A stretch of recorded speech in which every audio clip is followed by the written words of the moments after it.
Welcome back to Beauty Uncovered, sponsored by Olaplex. I'm Danielle Frank, and today we had someone on earlier this year, and it was so nice that we got to do it twice. We have today Garrett Hawkins. Now, you may know him on social media. On Instagram, it's Hawk Training, and he is a personal trainer, a diet coach, a transformation specialist, also a national level bodybuilder. And we're going to get into that too, in Glendora, California. So, hello, I'm so happy you're here. Hi, Danielle. Thanks for having me back. Well, you know what? I found that episode really resonated with a lot of people that are really trying to find a way to get their bodies back, especially after so much time of not moving. I think we're all trying to get back into the swing of life. Mm-hmm. Definitely.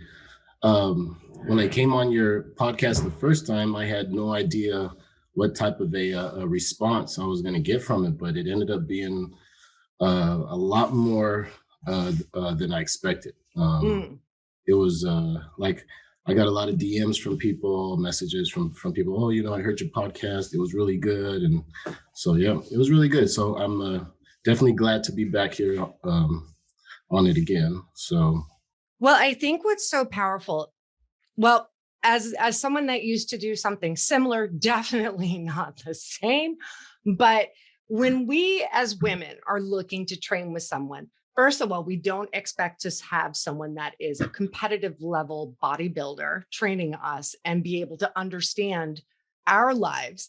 Do you feel like that was an obstacle that you had to overcome? uh, definitely, yeah, and it's something that I still have to deal with because I'll get a lot of people that message me and they were like, I was really hesitant about contacting you, or I thought you were going to be so mean, or I thought you were just going to try to make me throw up, and you know. I trained a certain way when I was competing. I trained myself at a certain level, but I was trying to achieve professional status. So it was just completely different. So I understand I can't train everybody the same way. So a lot of women do think that that's the way I'm going to train them. It's going to be all this heavy weight, and I'm going to try to make them throw up, and I'm just going to kill them. But once I got a few female clients in, and then, as I got more experience, then I learned, you can't train everybody the same way. Some people, or everybody's looking for fitness for obviously to get healthy, but some people are using it to achieve the best look possible. Some people are just using it as a stress reliever. Some people just want to feel good. So, everybody's different the way they want to be trained. So It's that was a interesting. problem I had.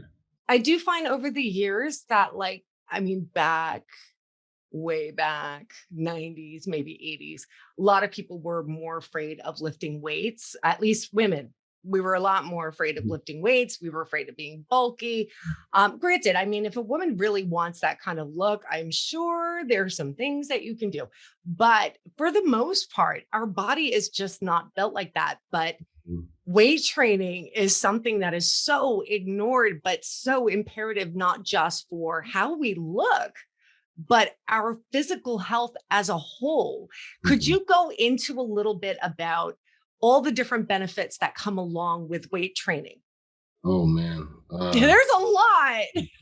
The one that I would see the most is, or one that I notice the most is confidence. Yeah. I get a lot of these girls that come into the gym and they don't have a lot of confidence in themselves. They kind of hang their head, they slump their shoulders.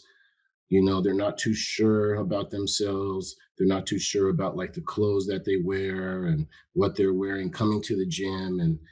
And as they get stronger and their physiques start to change, all of a sudden they start walking in with their head up and chest up, and the shorts get shorter, and the t-shirts go from t-shirts to crop tops, and then they start talking about, oh, I went out this weekend and I have this dress that I couldn't wear before, and I put it on, and I feel so good about myself. And that to me is like the number one thing.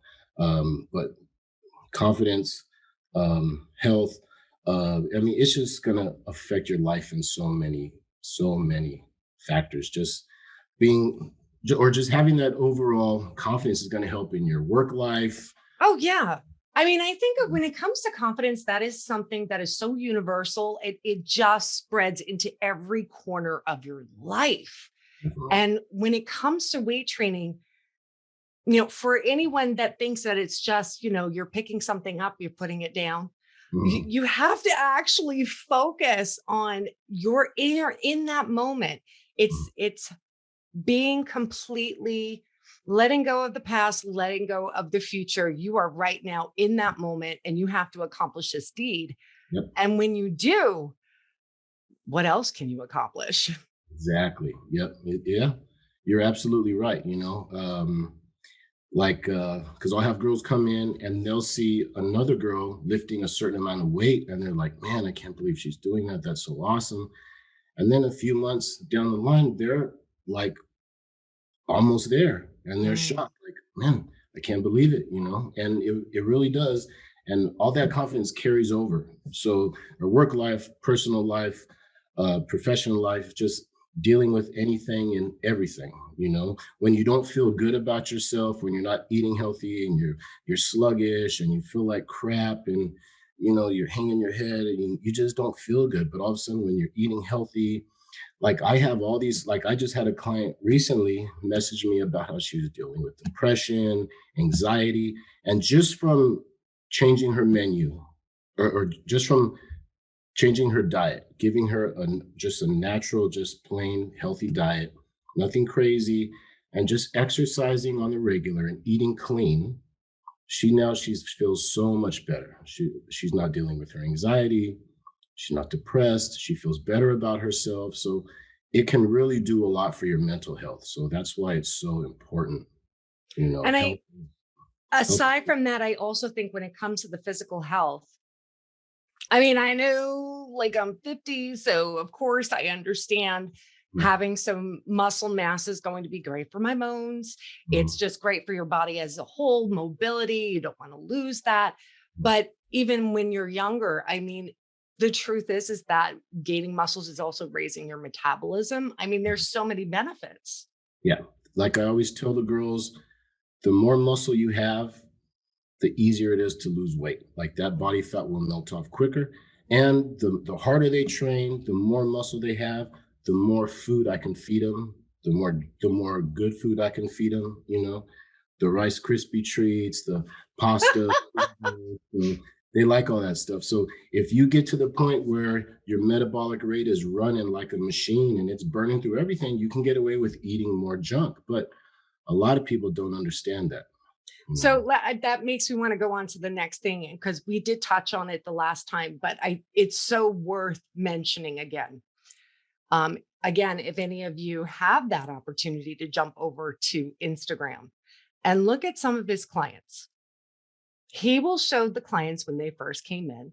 And let's say they're at 150 pounds. And then they'll show the after. Obviously, a significant change in their body. Absolutely gorgeous. They look like they shrunk. Not that a person shrinking is what everybody wants, but they look fit. They look healthy. And now they're 147 pounds. So 3 pounds. Mhm. So I would, this is a hard one for women to deal with because for so many years, the number that was on the scale was your identity. Mhm. So how do you help your clients get pushed past that thought process? Because that's a hard one, man. It's hard. It's hard. I still deal with it almost every day of the week. It's almost like you can't undo, because I'm dealing with or basically I'm dealing with grown people, grown women. And you can't undo 20, 30 years, 40 years of what's been put in your head. Yeah. So a lot of times it's hard to get them to trust in it. But if I can get them to take pictures, and a lot of them still, do I have to take pictures? Do I have to take pictures? But then when I I put totally relate to when that. they put their pictures together and they can see the change in their physique versus the amount of weight lost, because they'll be like, I've been dieting so hard, it's 2 months, I've only lost 3 pounds, I don't know what's going on. Is this working? I don't know if this is the right thing for me. And then I send them their pictures and they're blown away. So that's what adding muscle will do for a physique. Because if you think fat takes up a lot of volume, takes up a lot of mass, or Mm. a lot of space, and but it's not very heavy. Muscle is dense, doesn't take up a lot of space. Muscle's heavy, so their weight won't fluctuate the way they think, but the inches are changing. All of a sudden, they can put on this pair of pants that they haven't been able to wear. You know, so I mean, uh, I can tell from my own body the fat does spread. It's a little bit bigger than the muscle. So yeah, I yeah. get Um, that. Girls always think that once they start lifting weights that the muscle's just going to grow, and it's like, well, I don't want to get too big, or I don't want to put on muscle too fast. And Mhm. like, if you get to the point where you got or if you get to the point where you're putting on muscle too fast, then you got a secret that a lot of people want to know. Because Right? yeah. Like, let me get a little sample of their blood and see if I can Yeah, make a serum. yeah, exactly. It's But I very also I do think that the picture that a lot of women have in their head is something along the lines of, like a man. And the truth is that you would have to have a lot of testosterone in order to be exactly, doing that. And exactly, exactly. 90, I would say probably 99% of the women do not have that. You're absolutely right. So, as a woman, you're already fighting an uphill battle. It's already hard enough to put muscle on. So, Yeah. that's why I really try to train that's why I train my female clients so hard. And I give them diets really high in protein because it's just so hard to put muscle on as a female. So let's talk about the protein because I know I have such mixed feelings about like a lot of the obviously diet culture is a big problem Mhm, because people just don't know where to go. They float from thing to thing. of course. But let's talk about what is consistently, scientifically, keeps on coming up over and over again. I don't think that there is anything inherently bad. Maybe some things you should not have as often. Mhm, Maybe some of the more processed things that mhm, have, like, people behind, you know, with beakers made up. But I'm mhm, saying, like, when it comes to real food, mhm. vegetables, meat, Yep, proteins, like yep, even legumes and yep. and all of that, um, is good. And then when it comes to the fiber, it is grains and whatnot, like things that are whole foods. So Definitely. explain to everybody what is the importance of having that amount of protein or whatever amount of protein you think that a person should have in order to gain muscle mass. Well, as far as protein goes, a good basic rule of thumb for men, if you want to put on muscle, you want to get about a gram and a half to Wow. up to 2 grams per pound of lean body weight. Now, that's if that person is training consistently on the regular, really breaking down muscle tissue consistently. Their body is going to be in need of more protein. When it comes to a woman, if she's training really hard, I'll typically shoot for around a gram, zero point 0.8 to a gram per pound of lean body weight. Now, I know people say, or people might have heard, oh, well, you can only absorb 20 grams of protein in one Is it sitting. per meal or is it? I've Yeah. heard that before. But the thing is, there's no rule of thumb. Everybody's body's different. Mm. When you get your body running a certain way, and it's like a machine, and your metabolic rate is just burning through everything, and it's just humming along. You're weight training 5 6 times a week. You're breaking down muscle tissue consistently. Your body is in need of the amino acids from protein to rebuild that muscle. So if your body's in that state, obviously it's going to use a lot more protein than somebody who's sedentary, working out once or twice a week, at a desk job all day. Yeah. So Me. everybody's different. Right. Everybody's different. And I try to stay away from as much processed food as possible. Yeah, it's hard. It is very hard, but I do try to put some good options on my clients' menus because if I make it too boring or too much like a competition diet, they're going to be burnt out. So I'll Right. try to give them things like protein waffles and yogurts, granola, some little things like that, where if you know how to time it right throughout the day, when it's okay to eat it, then you can get away with those things. Wow. It is really hard when it comes to diet, but I do have to say, like, even with the protein content, I remember thinking I was eating enough protein. It wasn't until I had a trainer that actually had me up the amount of protein. That was the first time that I wasn't suffering from delayed onset of muscle soreness, DOMS, Mhm. as severely as I used to. Mhm. And I do really attribute that to really nourishing my body in the way it was supposed to. It makes a huge Yeah. difference. And I don't like to feel pain. Mhm. So it Yeah. makes a big difference. Yeah, like I'll say this. Um, when I was competing, and I was really into it, and I was competing at the highest level that I reached. I worked with this coach, and this was the first time where I decided that I was going to hire a professional coach. I was being cheap at the time, and I went and I hired this guy. Okay, a very well known guy, and he gives me a meal plan. And this is a guy who's worked with three there are three guys who won the Mr. Olympia. So he's like one of the Wow. top coaches in or one of the top coaches in bodybuilding. So he gives me a meal plan, and each of my food meals was 12 ounces of protein. So it was 12 ounces of chicken, 12 ounces of chicken, 12 ounces of chicken. And I remember looking at it and then trying to get the food down. And I was like, man, how am I going to do this? And thinking it was too much, but I ended up getting the best look that I ever had. All of a Wow. sudden, I got top 5 out of 42 guys in a national show, the best guys from all over the country. But my body was able to assimilate that just from the way I was training. Now I'm not competitive anymore. I can't eat like that. There's no point for me to eat like that. So now my portions are maybe 6 ounces, 7 ounces. If I'm really hungry, I'll have a little bit more. But so it just depends how active you are, what your body's used to, how your body's running. You know. I think I once saw, not to jump to like suddenly do a squirrel, but I'm going to do it Mhm. anyways. I was watching a film or a video about, I think it was Chris Helmsworth, and he Mhm. was training for his role for Thor. Oh yeah, And yeah. it was a whole compilation of all the food that he had to eat Mhm. and the amount of training he was Yeah. even doing on set. Yep.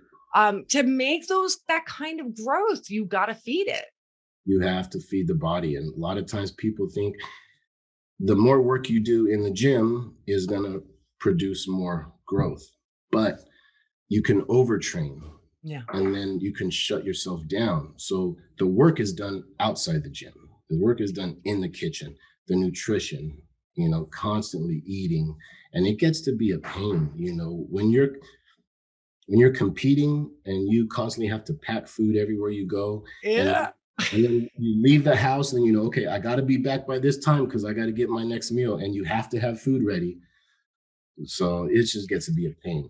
So, what would you say to, like, all right, say someone is overweight. Mhm. All right. They're overweight. They definitely have a high percentage of body fat and they want to build muscle, but they also need to lose fat. That's like a really hard balance because, you can go in and try and lose fat, but there's a good chance you're going to lose muscle mass, but you got to have that muscle mass. You're going to be in big trouble. Your metabolism is just not going to keep up.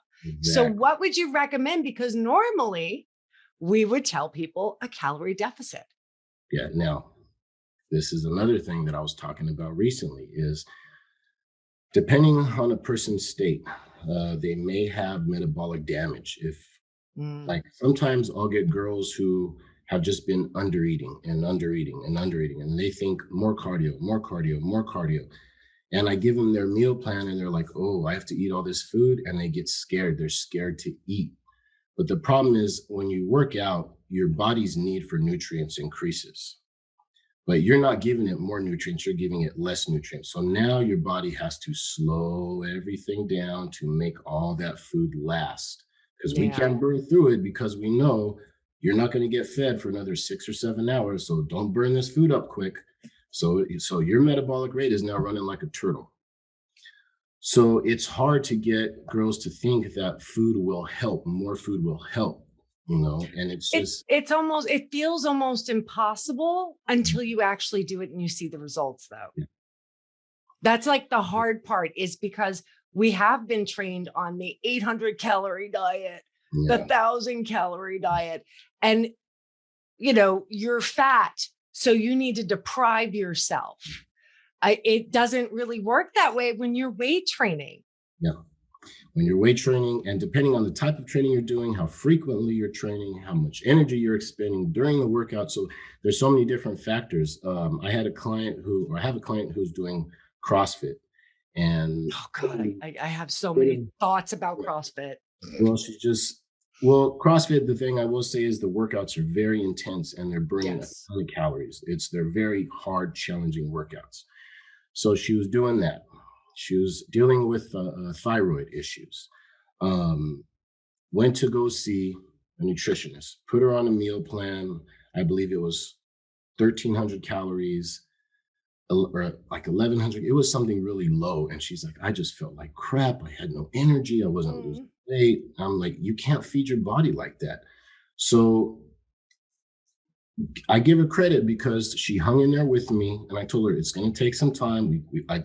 I have to feed you up before I can bring you down. And she hung in there, and she's been consistent. And now her body is changing. The weight's coming down, inches are dropping. She's like, I can't believe I'm eating more food and I'm losing weight, and the inches are coming down. And she has And I'll walked. bet that if she's still doing CrossFit, her performance is significantly better. Yeah. Well, now she's training with me a day a week. She's doing CrossFit also. But yeah, performance is better. She's doing much better. She's very happy. And she's just happy with the amount of food she can eat, you know? Wow.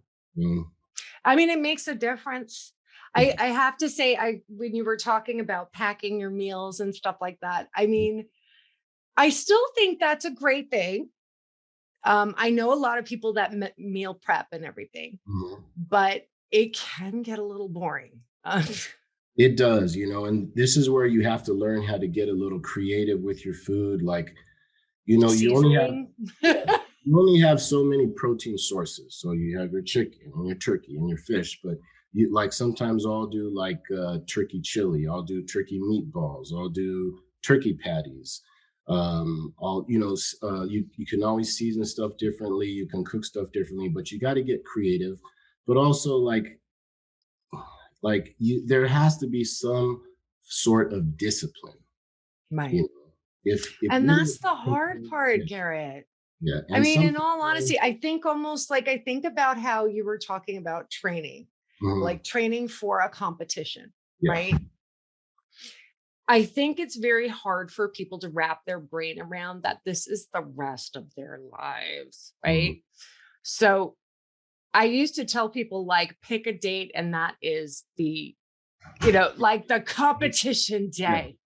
day, because in all honesty, sometimes you need to have that short term Well, so you you can know, see what the results were for that short of term. course. Oh, yeah, I see what you're saying, but this is why I don't when I get my diet coaching clients, I don't diet them as if they're doing a competition, because Mm, I know if I do, they're going to get burned out real quick, because there's not a lot of people on this earth who can get through a full 12, 16, 20-week competition prep and not cheat and stay on their diet the whole time. It's not realistic. You got to be a yeah. little sick in the head to eat the same thing, same time of day, do the same thing every single day of the week. It gets hard. Did you just describe the whole bodybuilding industry? A little Yeah, crazy yeah, in the head to be yeah. doing that. Pretty much, I mean, it's just monotonous. It's like a Groundhog Day. Yeah. Wake up at the Yeah. same time. You do your cardio. You eat your meal. 3 hours later, you eat another meal. Then you're in the gym, and it's like the days just run into each other because everything is so regimented. But you can't expect. everyday people to be like that. Yeah. That's why I give my clients foods that they didn't think they could eat and still lose weight, but it's about portion control, making sure you're exercising on the regular, and knowing when it's okay for you to incorporate these type of foods. Yeah. No, that's absolutely valid. So I actually want to bring this up because we were talking right before we came on here. There was a lot of people reaching out to you the last time that you were on with us. And that next month, well, in September, we're going to be having something. You're going to be on Playbook app. Yeah, Could you tell our listeners a little bit about this and how this could possibly benefit them? definitely. I have a lot of online clients. I get I get asked from all of them who don't train with me because I have clients that train in the gym, and then I have a lot of online clients that are asking me, "Do you sell workouts? Can you write workouts for us?" Um, or they'll watch Instagram videos and they want to learn the exercises, all this stuff that I make all my girls do. So I'm gonna have, or I'm gonna be on the Playbook app, and I'm gonna have all of my workouts, all of my booty building workouts, leg training workouts, everything. Stuff for guys, stuff for girls. So that's going to be coming in about a month. That is very exciting. So they would be able to get, whether it be a diet plan, something that Mhm. is good and healthy for them, as well as some kind of maybe loosely some kind of training Yeah, regimen. Are you definitely. going to make them do a before and after picture? Well, I hope so. They should. That's the Right? way to check progress, you know. See, Definitely is. now I'm like getting inspired. I'm thinking maybe I should take a before picture. You You know should. what's going to happen, Garrett? I'm going to be like, Garrett, Hmm. you got to come back on the first week of January and I'll take a Yeah. picture now and I'll get on the app. That's what I'll do. I'll go on the app Okay. and I'll start training because I got my whole weight training thing in my garage that may or may not have stuff on it. It might have some stuff on it, but it's not my stuff. It's other people's. I got you. I got you. I'm making them clean it out this week. But yeah, I wanted to get back into training because Hmm. I did love feeling strong. And it's very funny because again, I think it's great to look great. That's a wonderful feeling. I know that we're supposed to talk about how it makes us feel, and it's not about how we look, but I'm sorry, I like to look good. When you look It good, you makes feel me good. feel great. Definitely. Definitely. But in the same breath, I do look at like my parents, my mom is not the most mobile person. Mm. My father, who was active his entire life, slowed down quite a bit. And in the last few years of his life, he was virtually immobile. And for all of his love and happiness and passion for his family, he couldn't get around and he was in pain all the time. So for me, I look at weight training as like the fountain of youth, Longevity. Definitely. longevity. Like it means I'm going to be that crazy lady on TikTok that's 90 years old, like doing Okay. jumping jacks, and having a grand old time. I think it's really important. Yeah, I think there's definitely something to be said for you have to keep the body moving. You got to stay active, you got to use it or lose it.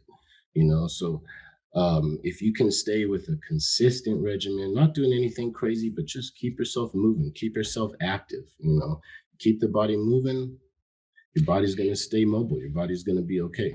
So let me ask you something because here's one other thing that I do think of a lot of women and men, of course, that they have had decades of inactivity, Mhm. that they are not fit, and Mhm. they're older now. Mhm. Is there hope for them? Because Of there course. is this part of you that feels as though I'll I tell just you, can't do that. That's not for me. It's never worked for me before. there is hope. You'll also be surprised at how fast the body adapts when you're doing things the right way, Mm. and how fast the body can improve. But it's just all about consistency and just sticking with the process for a while. And then, like, I get all these clients who are just shocked at the amount of weight they can lift and the things that they can do and the clothes that they're wearing. And of course, when you're looking at somebody who's put on maybe 60 or 70 pounds over a 6 or 7 year stretch, not doing anything, and then they start working out, they think that weight's going to fall off immediately. But I tell them, look, it took you this much time to put the weight off or put the weight on. It's going to take you a lot of time to get the weight off. But But Garrett, I want it now. yeah, what Damn happens? it. Yeah, I told somebody the other day, if you can figure it out, bottle it up, let me know, we can sell it. Both of us. Right. A new innovation, Yeah, something that like makes it instantaneous. But would it be so special? I don't know. But like there's an old saying that says, nothing worthwhile comes easy. easy, exactly, exactly. And I know that's like, oh, how cornball. But the truth is that we speak going full circle back to that confidence. Definitely. Confidence is not something that just comes because you were born naturally with it. Hmm. It's because you actually had to struggle and work at something to Improve get it. to a result. And Exactly. then you go, oh, I can do that. Let Yes. me see how much further I could go. And Yeah. it's a reminder in all of our lives that with persistence, with tenacity, Yes, definitely. um, that's where that confidence comes from. Yeah, having a plan, seeking out help. You got to seek out help. I can't like one Yeah, thing like that the people that act like they know everything before they even picked up a yeah, weight, it's one kind of thing like, one thing that I always laughed at is I would be in a gym and I would say like 90% of the people just were clueless. And I'm like, okay, if your car breaks down, are you going to lift up the hood and just start, unplugging things and tinkering with things? No, you're I going to might. be a professional. But you got to have somebody show you how to get things done, how to do Yeah. stuff the right way. So Well, again, it goes back to, I mean, society is strange now. yeah, Like it seems like everybody has to have an instant response to everything, an instant knowledge. And if you don't, you're condemned. But where is the growth in that? yeah, Which hence brings in the confidence. So if there's an epidemic in confidence, I say hit the gym, find mhm, someone that's going to teach you, yeah, find definitely, someone that's going to help you yeah. see that you can get further. Yeah, yeah, without a doubt, without a doubt. Now I'm trying to instill that into my daughter. I have an 11-year-old daughter who's going to be turning 12, and these kids now are so lazy, and all they want to do is sit there on their phone, and they want to watch TV, and I'm trying to instill this into her that it's just gonna help her in so many other phases of life. So, but I told her when she gets to a certain age, she's not gonna have a choice. She's gonna Let be me in let me and ask you something. If you had a kid that wanted to weight train, Mhm. would you be like, maybe you should wait until you're a little bit older, gone through puberty, or is it something that you would start at a younger Oh, I age? would start at a young age, definitely. Lightweight stuff, body weight stuff. That whole thing about, oh, it's gonna stunt your growth. That's just a myth. Yeah. Um, Because my 12-year-old, I mean, granted, my 12-year-old's the same height as me. I'm mhm, 5'8.5". So I mean, I'm mhm, I'm looking at him like I don't even know what's going on here. mhm, But he just recently said to me, he's like, Mom, because it is a goal, Garrett. I wasn't lying to clean that area up. It's other people's stuff. They got to come and clean it. I'm mhm, done. So clean that area up so I can start training again mhm. and get myself back to that strength. And my son was like, maybe we can do it together. And I Yeah, was like, that's really cool. But definitely. I'm like, he's Just 12. yeah, push-ups, pull-ups. He can run really lightweight. He doesn't have to do anything heavy, just little light stuff. But He just to already get likes the Peloton.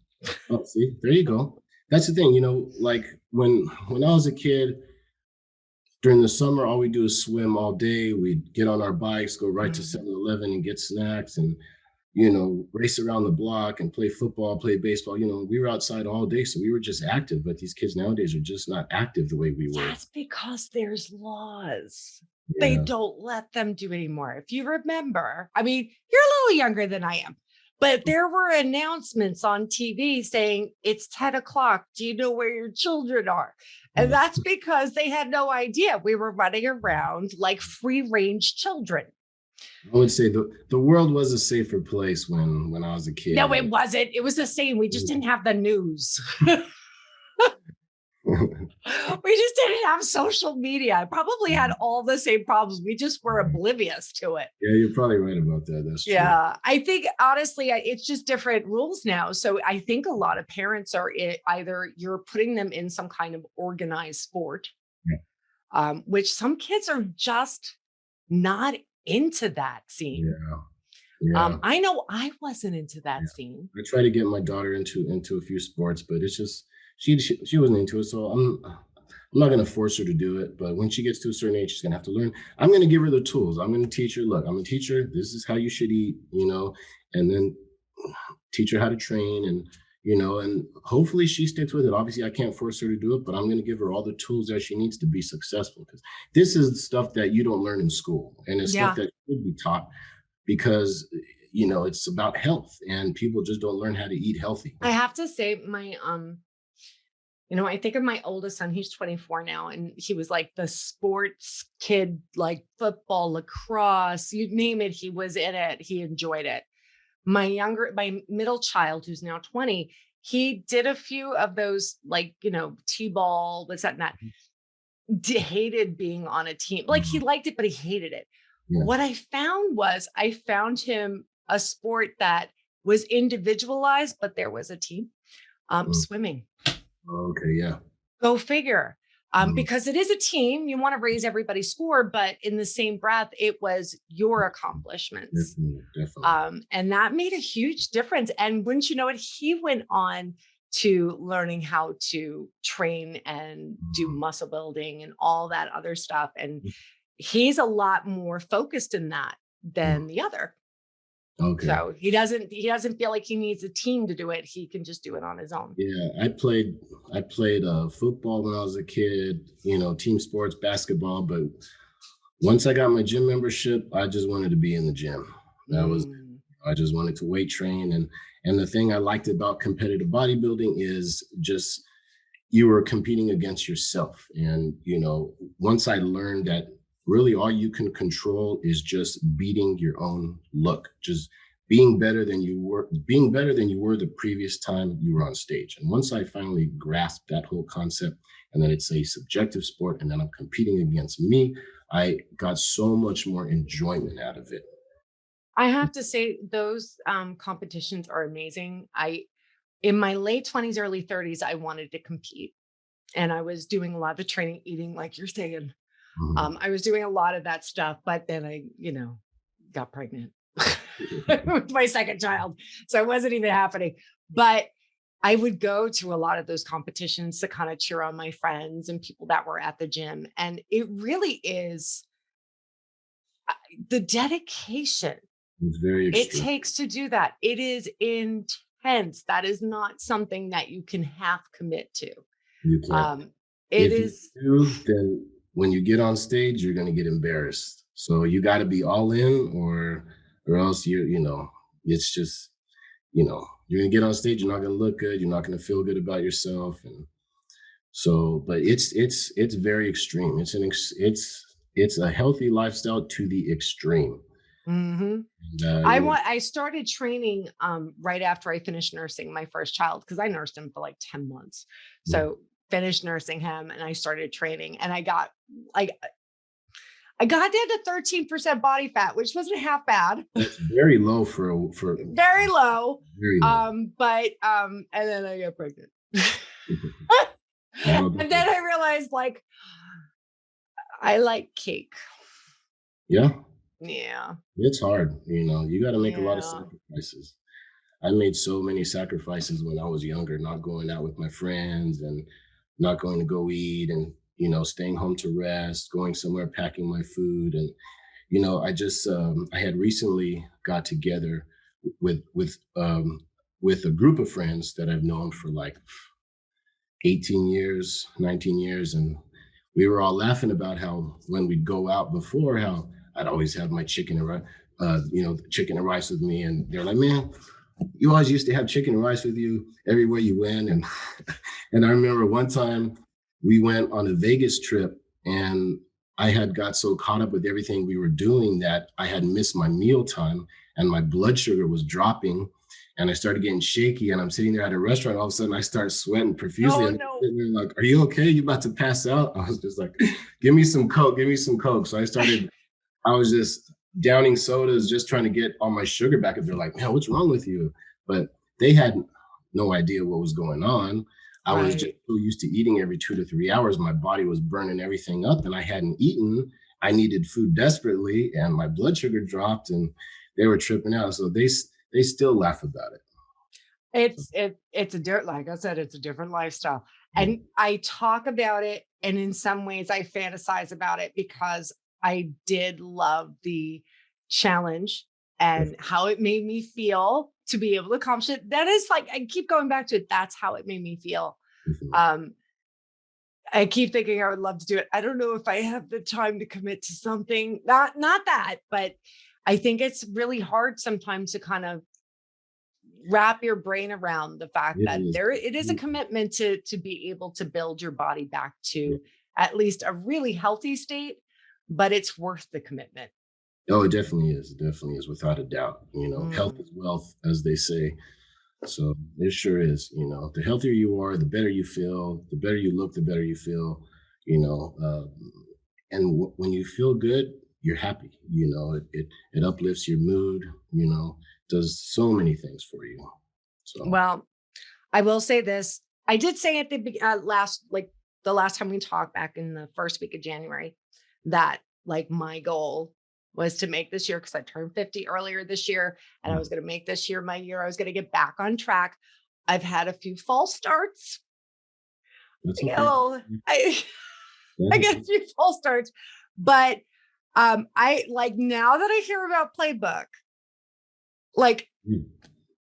I'm telling you right now, like Yeah, you you gotta think get I'm one. kidding. I am not just saying this to you, Garrett. I'm going to do this. I'm I going to got take a damn picture today for you, you. Gotta get but on. you got to promise me you come back on January. And we'll share that picture with everybody so that they can see. And I can either walk with glorious confidence or in the walk of shame. And you're gonna do it getting on the G-Hawk diet. Jihad. G-Hawk Oh, diet. Jihawk. Oh, Jihawk diet. Yeah. All right. I'm going to do it. I'm going to do it. I'm going to do it. I saw Ashley, who is one of our coworkers over here at Olaplex, and I saw what you did for her. It was amazing. It was She amazing. She looked absolutely stunning. got married, she had her honeymoon, gained a little bit of weight back. So now we're Yeah, back in the gym trying to get it off. But I know. She told um, me. um, she's an awesome client. Very happy for her. She went through where we trained for probably 4 or 5 months before her wedding, and she looked amazing. She pushed herself really hard, and I she was really remember happy. she was so committed. Yeah, yeah. And she was another one who was in the beginning, I don't know about eating all this food, and are you sure? I don't want to gain weight. And in the end, she was so happy with how she looked. That's So amazing. So definitely. I'm see, look at this peer pressure. I'm sitting here pressuring you to come back on again, but I really do No, it's okay. thoroughly enjoy Anytime, you. anytime, anytime. Awesome. Well, thank you for coming on. I feel like we had to have a little bit of pep talk. It's like a little past midway through the year, but you know what I mean? We're getting to the end stretch. This is our time. Let's do this in 2022 with a strong stretch for a few months. Get some And momentum going. we'll check in January. Definitely. Sounds good. Thank you, Garrett. It was so good to Thank see you, you. Daniel. Thanks for having me again. Take care.